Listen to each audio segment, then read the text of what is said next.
With the Dark Souls remasters dropping in about 24 hours, I'm sure we are all hyped. But I feel like the most hyped of us are people that haven't actually played Dark Souls 1 before, so this whole awesome experience is totally new for them. If your first Souls game was Dark Souls 3 or 2, then you're gonna have a lot of fun with the remaster, especially when it comes to PvP, because it is full of interesting tech and intricate mechanics. But before you will get to know all the advanced stuff, you will have to get familiar with the game and obviously progress through it, which brings me to the topic of today's video. The release is gonna be stacked. You'll have plenty of newcomers that haven't played the Souls game before, plenty of people that have played only Dark Souls 3 or 2, and some hardcore, die-hard Dark Souls 1 veterans like myself. So this is a simple, straightforward guide consisting of 5 major tips that will help you to survive the Dark Souls Remastered release weekend without exposing yourself to all the unnecessary cancer, ensuring that you won't get scarred for life. Let's begin. Tip number 1. If you get invaded,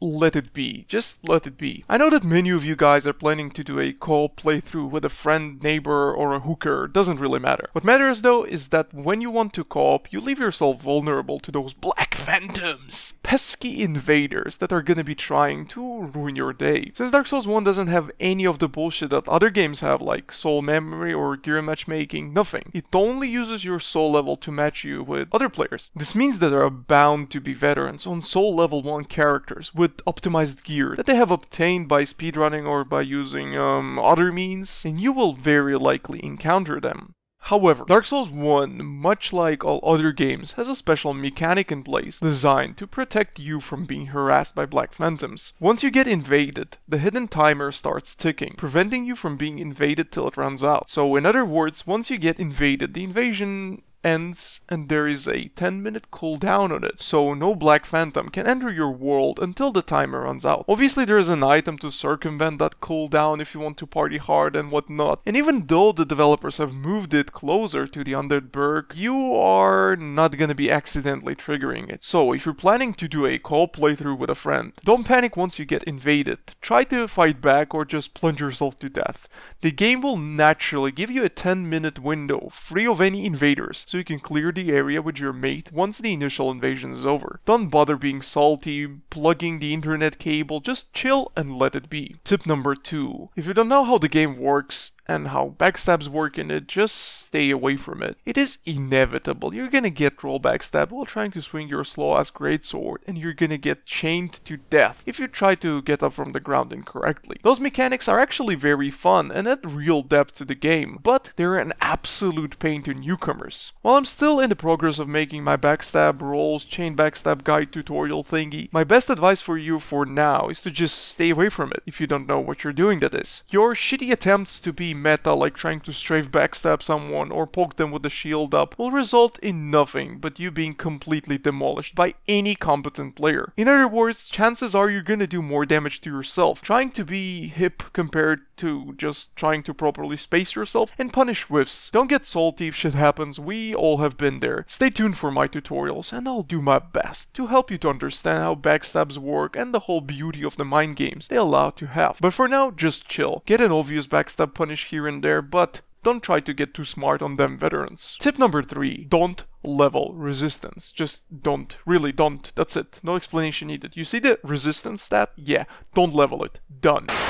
Tip number 4. Master Key. If you don't know what that is, if you're new to the game, stay away from it. Master Key is a starting gift that allows you to access several locked doors bypassing the natural progression that FromSoft have in store for every beginner. It complements the amazing level design of Dark Souls 1 with its interconnected world and multi-layer environment, but what it also does, it just breaks the game. With the use of Master Key, you can get some things super quick, which is bad for newcomers or anyone who is willing to experience the PvE part of the game as it was designed. But it is very good for veterans trying to speedrun the game with the absence of, other means? Yeah, in other words, if this isn't your first experience with Dark Souls, then don't forget to pick the Master Key and enjoy them speedrun strats. However, if the Remastered represents your first experience with Dark Souls 1, then pick any other starting gift. Really, seriously, my suggestion would be something like Pendant.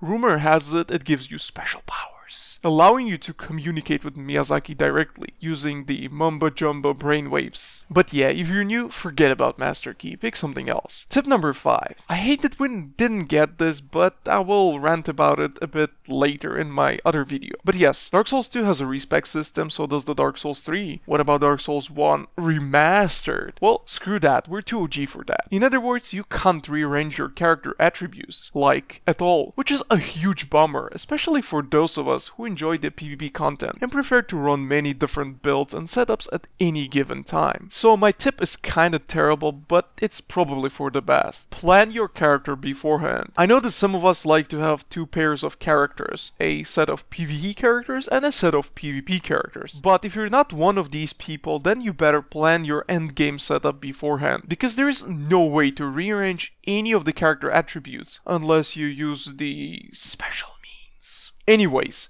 it can be very hard to plan a character if you're new to the game, because obviously you have no idea what the game has to offer. But we're kinda lucky because due to the absolutely atrocious game design, dexterity in Dark Souls 1 is sort of broken, and it's a must-have stat for 99% of the endgame PvP setups. So if you want my advice, unless you have something super specific in mind, level your endurance and vitality, and just boost dexterity till you hit the point when you have an idea on what exact setup you want to use. So this is my humble collection of 5 tips that should help you to have fun early on in the game, surviving the release weekend with potentially a good mood and a ton of motivation to continue playing the game. If you're not a newcomer but a veteran, feel free to leave your tips and suggestions in the comment section below. I'll make sure to like the best and most useful ones. Thank you for watching, and I'll see you next time.